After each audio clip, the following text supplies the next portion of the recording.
Morning.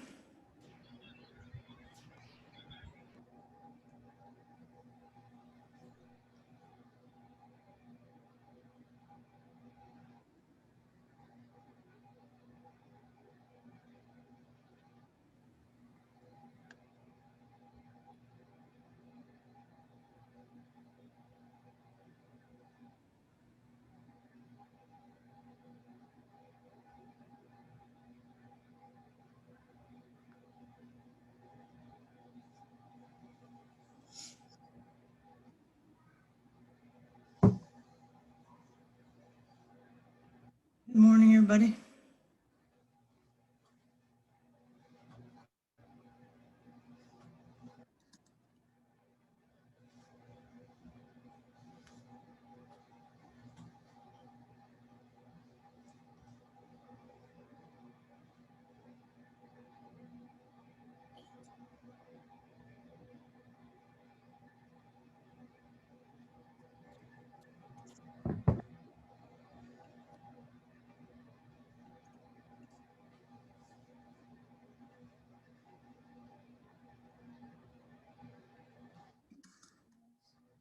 I have to fill like this fat questionnaire out every day for COVID.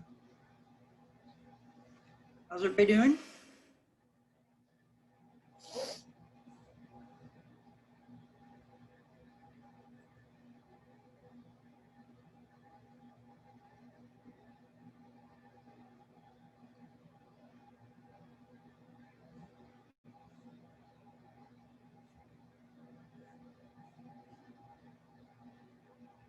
All right. So September 7th is Labor Day, so we will not have class on Monday. If you come, no one will be here. Yes. So that means that the final draft of your resume and cover letter is due on Wednesday before midnight. I did fix that in Brightspace.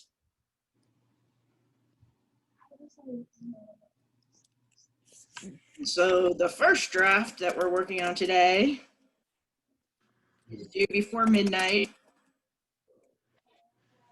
tonight.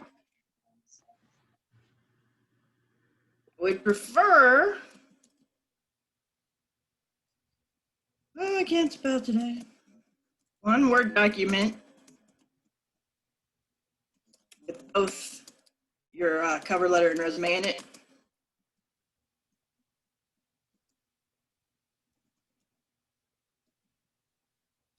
Is everybody getting my emails now? I have moved over to sending them through McHenry's email instead of Brightspace. So I know Canva has a lot of choices. If you find them overwhelming, I thought the templates that I sent out were fairly straightforward and you can alter them according to your qualifications. Janie, you're still not getting them? I have you on my list. You sent me an email, right? Have you been getting my replies to your emails? Yeah. Okay, let me check and make sure your address is the same as the one that McHenry has listed on Brightspace. That could be the problem because somebody else I was getting returned emails. So yeah, so Janie, I need to check. Anybody else? So our final draft from today, it went to next week. Submission for the final draft. Is that correct? Yes. Okay. So today is the first draft, the unfinished version, and the final one that you've revised and edited will be due next Wednesday before midnight. Okay. Okay? Yeah. No class on Monday. So the two templates I sent out are actually Word documents. If you want to put them into one Word document, I think you can just copy and paste one of the templates and, add a page to it and copy it into one Word document. The reason I'm asking you to do that is I'm not sure Brightspace will let you upload more than one document. Does anybody work with Blackboard? Sometimes Blackboard would let you upload more than one document, and sometimes it wouldn't. That's why I haven't seen anybody try to upload more than one document, and I just want to make it easier on everybody. Oh, Mary was able to submit 2 documents. Okay, that makes me feel much better. So if you do have it that way.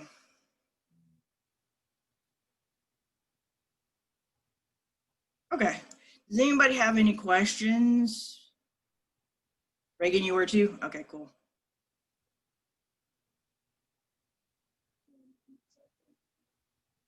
Okay, so I want to talk about, now that you have this shitty first draft, okay, we've been talking about the stages of writing. So let's look at the next stage.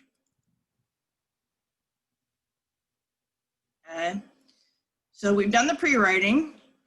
You did your assignment with the Canva mind map, right? Brainstorm some things to talk about. Go away. And then you did your draft, which we're going to work on today. You write as much as you possibly can, fill it. You may or may not end up being there in the final draft. You're just trying to get some clay to shape into your final version, okay? So now we're going on to the next stage, which is revising. This is when you hit an audience with it and see how they react. And that's what we're going to do toward the end of class today. So revising is putting flesh on the bones. If in pre-writing, you're like gathering up the bones of the skeleton, right? Drafting, you put together that ugly monster that may have, you know, a missing foot and 3 arms and, you know, 2 heads. Revising is you start to get rid of the stuff you don't need, and you start to make sure you have everything that you do need. Now, you aren't going to use as many examples for this first assignment as you normally would for an essay or perhaps a research paper, because by its nature, a cover letter and resume is fairly straightforward and spare, so that you don't overwhelm the employer with too much info and they don't want to read it. Okay? But if you are one of those people who's generally concerned about having enough content, there are 3 things you need to check and add to make sure, and one of those is examples. Rarely do people add too many examples. I don't think I've ever told anyone they have too many examples in a paper. So if you're trying to illustrate a concept, giving us concrete examples of how it works in the world is very useful to us. Okay? That's why when I say I want a cover letter, I show you what a cover letter looks like, right? I show you what a resume looks like. It's helpful to see examples. The other thing is descriptions that sort of tell us about whatever it is, and sometimes you do more of this. So say you're doing a paper, if you were going to do the controversy, which we're going to do at the end of class, and research prison reform, right? So if it needs to be reformed, one of the ways you could start the paper is by describing, you know, the terrible conditions of the prison or the inadequate conditions, right? So helping us see it through your eyes can also help communicate your information effectively.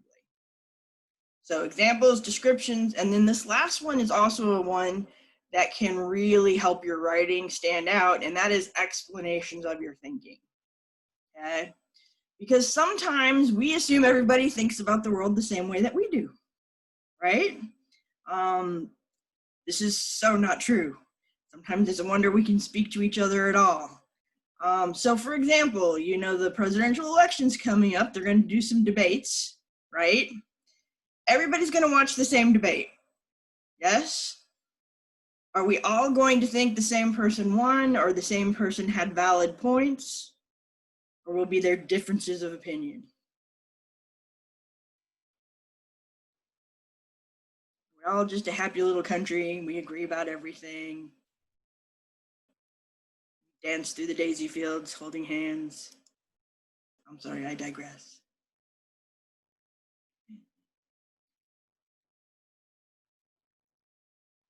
What do you guys think? If you're for Medicare for all and the other candidate is not for that, then obviously you're going to want to stick with the candidate who agrees with your ideas, right? So you can't necessarily say, well, here's this fact, so obviously we can conclude. You have to explain why you look at the fact that way. So for example, back to examples, right?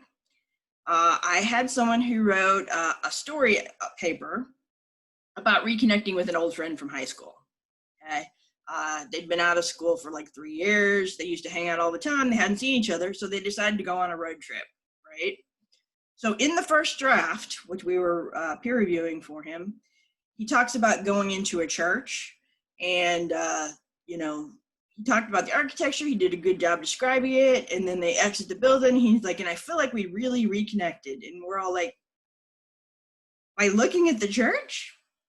I don't understand. Why did you feel closer, or like, you know, you guys were, you know, getting back into your friendship just for, and so we asked him, and he said, oh, when we were in the church, we had this discussion about religion, about, you know, our belief systems. So they actually had an interaction that helped them reacquaint each other with what their beliefs were, and you know, who they were. That made perfect sense. Once he showed us that, you guys with me? Then we understood, and he explained his thinking about how that stage of the road trip really helped them get reconnected.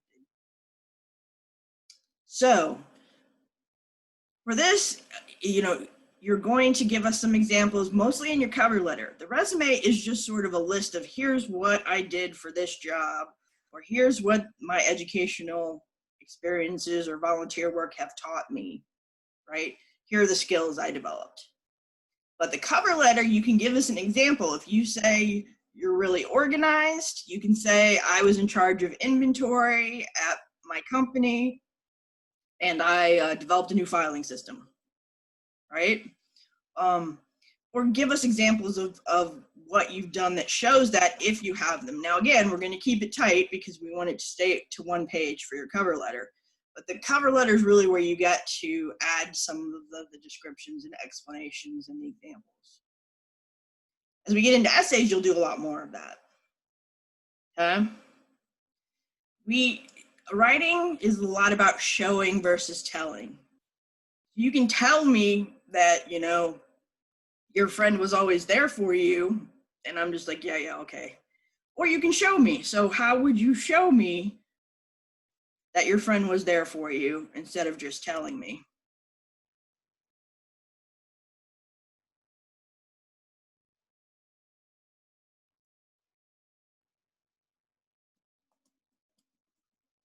What does it look like when your friend's there for you?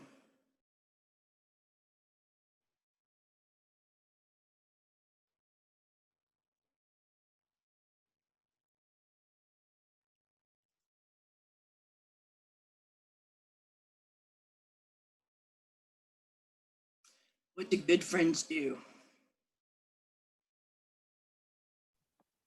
They always stand by your side.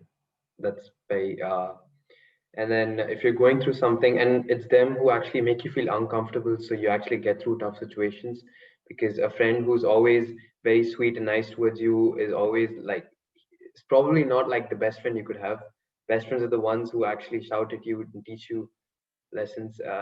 Tells you Yeah, the truth sometimes. yeah, You tells don't you the truth, hear basically. it. Yeah. Yeah. But like they're still stick by you, even if you've made a mistake, right? They'll still be there. So you maybe, if you tell me that your friend was always there for you, you give me an example. You say, so when I ran out of gas because I didn't pay attention, my friend came and picked me up. You know, that's an example. That's showing us how that works in the real world, and it better communicates what you're trying to tell us. So we'll get into more of this when we get into the first essay where you tell me a story. For this one, you're just going to give us examples of, if you tell me you're organized or punctual, or, you know, you work hard, if you have some examples that you can put, you know, in a sentence in your cover letter, that would be great. Don't put them on your resume, because that's not where that goes. Resumes are just like the bullet point lists, right? All right. Questions so far about revising? I just had a question. When it comes to like you said, you write about your qualifications in your cover letter, like you're hardworking, you're punctual. But as an employer's point of view, aren't they like how do they know? Because a lot of people I think write the same thing, and I'm always like, how would they know? Because I could just write 10 words saying I'm hardworking, punctual, determined, passionate, etc., etc., etc. But how would like it's just written like anybody can write anything, like I mean in that way. This is true. This is very true. So, you see that poor person, like 65 people go, I'm a people person in that interview on television where they're like making fun of us doing interviews. So it's true. But I mean, hopefully each of you has your own strengths. So that might vary. But yeah, that's hopefully, I will tell you that sincerity always comes through better. Does that make sense? You can lie. Actually, they've done studies that show people who lie really well are more popular. Sorry. An unfair world, isn't it?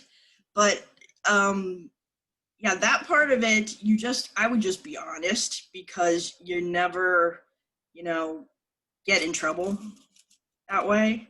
You know what I'm saying? Or you never have to remember the lies that you told, so to speak. But yeah, a lot of people will have those things, but don't sell something that is not true about you because eventually that will come out. Okay. And you won't have any examples to give us in the cover letter because that's not part of who you are or your qualifications, right? So that's an excellent question.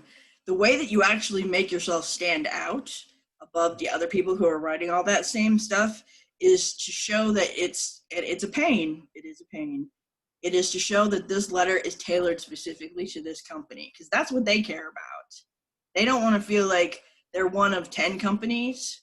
So if you put in that little paragraph something about their company, your company is known for this, or it's really growing fast and I'd love to be part of it.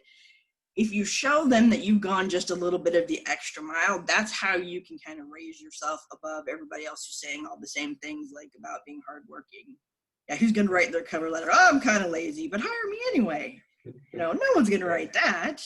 Yeah. But if you show them you're not lazy by doing the extra research into the company, I know if you're applying for a lot of jobs, this takes time. It's like a job, applying for jobs. I'm sure you guys have heard that ad nauseum. But that's how you can get beyond, and a lot of employers also, here's a trick I've learned.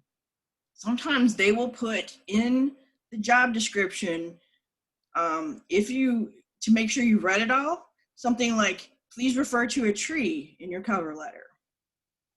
Okay? So the people who don't read everything don't refer to the tree and instantly get tossed. You guys follow me? So if you're telling me you have attention to detail and they say, please put in the subject line, trees are great or something like that, and you haven't read the whole thing, because I have a lot of lovely students who sometimes forget to read all of the assignment. If you don't, then you can miss things that are important, but that's been pretty common in a lot of the ads I've seen lately. They'll sort of put an Easter egg in there. Yeah. And make sure that you've really read it thoroughly, because they want the people who are diligent, hardworking, gonna go the extra mile. So how do you do that and show them that you're doing that? You make reference to their company. You tell them that you are really looking at them specifically for the job, even if you mean. Does that make sense? Yeah. So yeah, remember to read everything because they may have something buried in there. All right, good question. Anybody else? Once you got your started getting your draft together, did you run into anything you wanted to ask?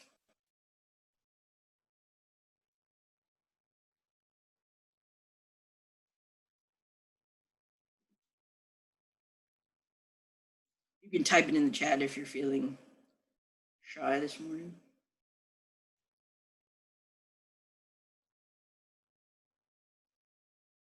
Going once.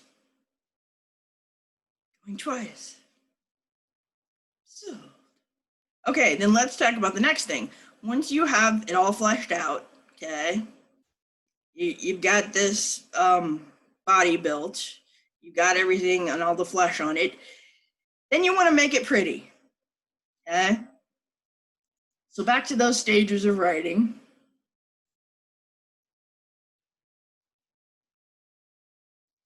After you're done rising, gather up the bones, put your ugly monster together when you're drafting, then put the flesh on the bones. Then you've got this, undressed body that you have to work on. This is the editing stage that comes in.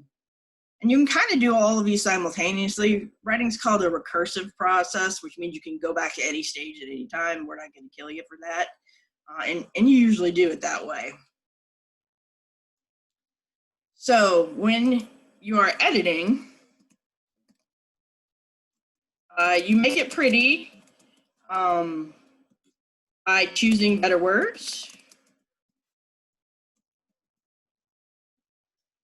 eliminating extra words. Sometimes the more words you put between us and an idea, the less chance there is we get there. So if you make us work too hard, we'll go do something else.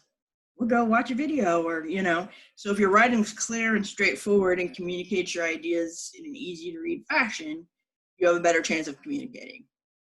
Okay? So at the editing stage, you're going to work on things like word choice, clarity, conciseness, sentence flow, grammar, spelling, punctuation, all those things I told you not to worry about in the shitty first draft. This is the stage where you need to worry about it. Transitions that help us show how your thoughts connect to each other. Okay?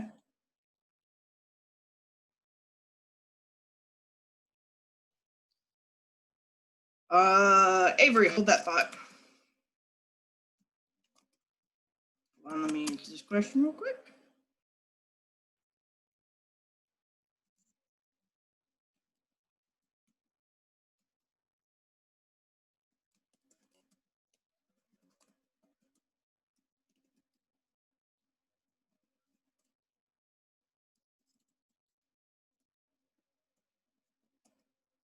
Actually, let's answer it for everybody. A lot of people are asking if you can use Google Docs to turn in your file. I did some research on Brightspace and I didn't see if it said you could use Google Docs. Someone said you can save the Google Docs documents as a Word document. Okay. I prefer Word because it's easier for me to make comments on your work and give you feedback. And also I'm sure that Brightspace will take it. So please use Word or the free version if you don't have one on your computer. The two templates are Word documents, but I'm not sure if you save your Google Doc as a Word doc, if it's going to strip out all the formatting you might have put into it. So to be safe, I would use a Word document. Microsoft Word. PDF works too. I showed you guys how to download the PDF from Canva. Okay. Then the last stage is sort of like clean up on aisle 9. It's like, you really need to walk away from it because if you've been reading it over and over again, the studies show our brains, to help us read faster, sort of just substitute what a word should look like instead of you actually reading the whole word. So if you ever read something, you think you've got it in good shape, then you turn it in, you're looking at it, and you're like, there's an error like on the first page, and you're like, probably you didn't give yourself enough time to let your brain reset before you did the last proofreading. Okay. Another thing you should do in that last proofreading stage is go back and read that assignment. Okay, and see if you missed anything, because a lot of times I'll go over the assignment and then you haven't seen it in a week or 2 weeks, right? You had 2 weeks to work on this, and you might have forgotten that you need to turn in a copy of the job, right? So besides proofreading, go and make sure that you have all the requirements of the assignment, the word count, the length, okay? Any other instructions that your instructor or your employer might have given you. Okay. So one of the things that will help you with the revising and the fleshing it out is the peer review that we're going to do here at the end, right? Because you're going to ask questions of each other, you're going to make comments, you're going to give each other ideas for how to add more things. But as for editing, let's talk about some things that can help you with editing. So one of the main things I pick on people for when I grade their papers is too many words in awkward constructions, okay? So, and that's natural when you're writing your shitty first draft. You know, make a mess, that's what it's for. But then when you go through, they've done studies that show people who spend some extra time at the pre-writing stage and at the last stage of editing tend to be better writers or get a better result, okay? So there are lots of kind of empty words, and sometimes people do this on purpose. Don't pad your paper, don't make it fluffy, you know? If you're coming up short and you don't know why and what you still need to add, then talk to me because I can help you with that. But if you're just like turning some poor defenseless sentence into a monster. So here's what I mean by that. Somebody who's padding their paper might just say, fast driving is dangerous. That's a nice, clear, simple sentence, right? Right? But they want to make sure they have enough words. And so instead of adding examples, descriptions, and explanations of their thinking, they do something to this poor sentence like, it would seem to me, though I do not claim to be an expert on this complicated issue, fast driving is most probably dangerous in most instances. So it would seem to me. Holy crap, nobody wants to read that. You know, it's like you've added not one iota of content to that sentence. The only thing that you wanted to say is that fast driving is dangerous. So you take this poor original sentence that expresses one idea clearly in a way that it's good. Your audience is like, good, I can get that. Fast driving is dangerous. Okay. Message received. And then you make them trek through the forest. It would seem to me, though I do not claim, most probably, and you have all this extra wordage. I can help you add enough content that you really need. So please don't pad the paper. Now, a lot of times you also don't do that on purpose. It's the whole drafting thing that sort of makes your brain spit out extra words, okay? And you may have some phrases, pet phrases that you like. If you keep an error checklist, you can sort of turbocharge your editing and your proofreading, because what you'll do is if you have a problem with commas or comma splices, you know that, and you can check all the sentences for comma splices. Instead of just reading for everything, you can sort of target your problem areas, make the corrections, and get more bang for your buck in terms of editing. Okay, so there are some words and phrases. So the economic situation of Miss Moody was a crucial factor in the formation of her character, when you can just say, and Moody's poverty also helped form her character. Okay. So when you see a lot of like little words like of, a lot of be verbs, would, could, should, there are, you can probably make those sentences what we call tighter by eliminating extra words that you don't need. So here's some examples. If you tend to use these phrases, write them down in your error checklist and then look for them when you go back into revise. So I came to the realization that you realized, right? She's of the opinion of, she thinks. Okay?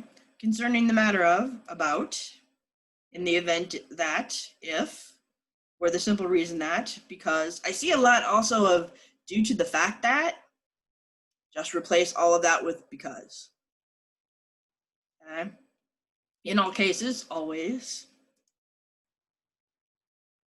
Okay? Also redundancies, because it's something that our brain does when we're drafting. It's not wrong that you wrote it, it just means you're going to fix it. Okay? So unnecessarily repeating things in a sentence, any student can randomly sit anywhere. When you can pretty much say students, because that covers all of them, right? Students could sit anywhere. Students could choose their seats at random. Okay? So we'll say things like purple in color, but we know that purple is a color, so you don't have to have the in color part, right? The two twins. If I say twins, we already know how many are there. There are two. Round in shape. You know, now there are reasons you might use them for a fact, right? But in this case, if you don't need it, don't have it in the sentence to make it harder for us to get to your idea.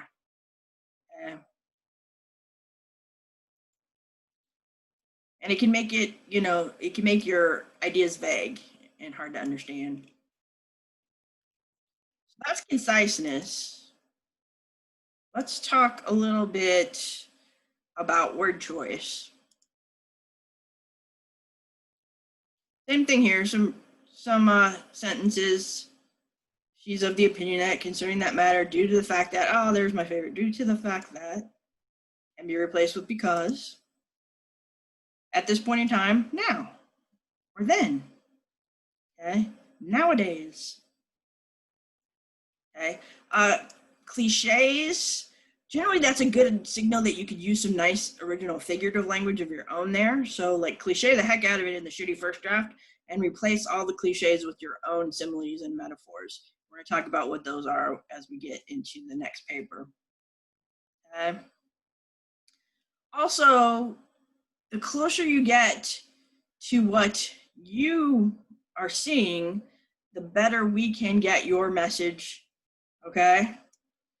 So everybody, if I say the dog is running down the street, okay? Into the chat, type into the type of dog that you're picturing running down the street. Everybody give me a dog. What type of dog?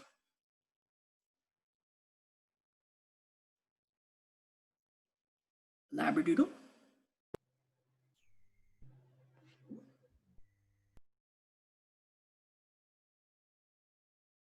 Yes, pugs are cute.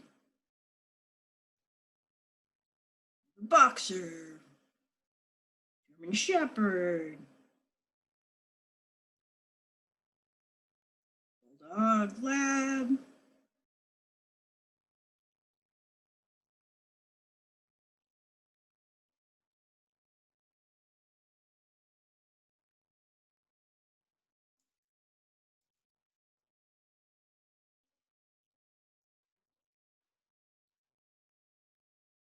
Retriever. Retrievers are really pretty.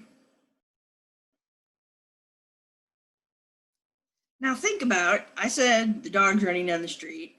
Some of you are picturing a boxer and some of you are picturing a golden retriever. Those are two very different images, right?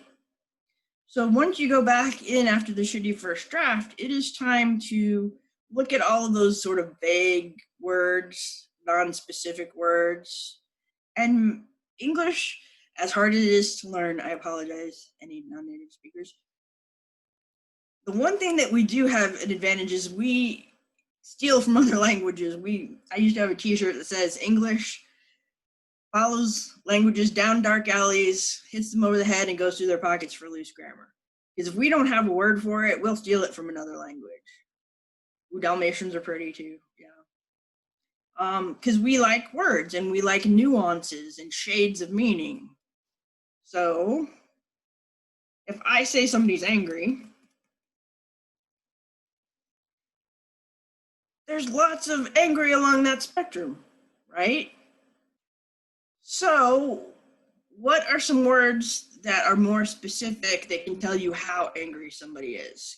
Type them into the chat and let's look at all of our options. Somebody's not angry, how angry are they? Feels like a joke. Furious. So that's a really angry end of the spectrum.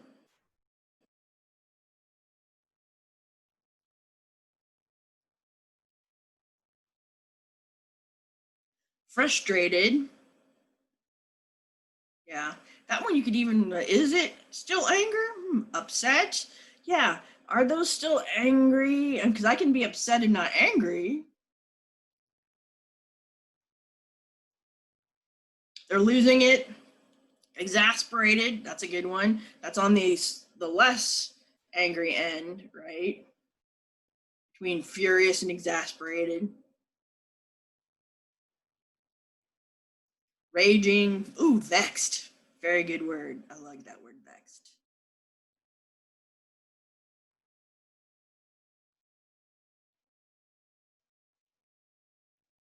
You can look up some words if you're able to do that while we're. You guys aware of the magic right click button in Microsoft Word? So if you're looking for a better word for angry, if you right click on it and go to synonyms, it can give you a list. And now don't thesaurus your paper. If you don't know what the word means, don't use it. But if it gets closer to what you actually mean, definitely choose a better word. How about irritated? What else we got? There's quite a few.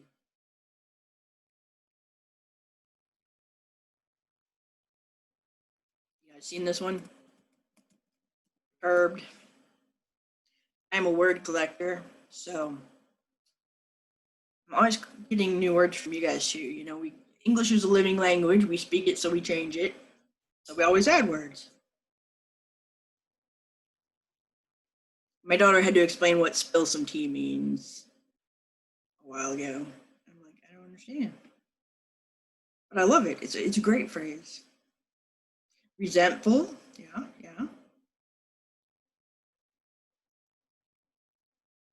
How about enraged? Fuming. Ooh, that's a whole mood, isn't it? Definitely is, yes. So you have all of these words that have little shades.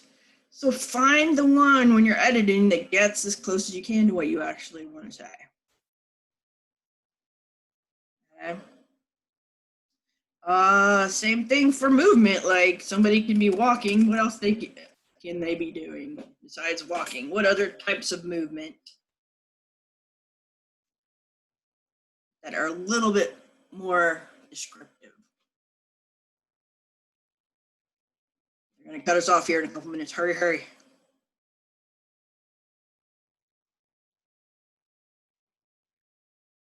They're jogging along. Yeah. Strolling is a good one.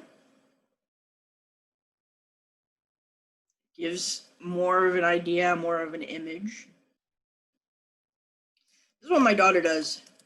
She meanders. Rushing, yes, that's good. Hiking. Passing by. Yep. Prance, yeah. That's a definite image, right? How about this one? Stumbling along.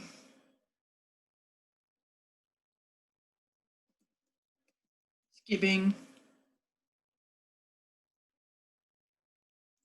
All right, you guys get the idea. If there's a better word, a more specific word, use that. We're gonna finish here and we'll be back at 8:45 and start talking about how to peer review. We may do some more words too. Okay, so I'm gonna stop it here and I'll see you guys in about 5 minutes.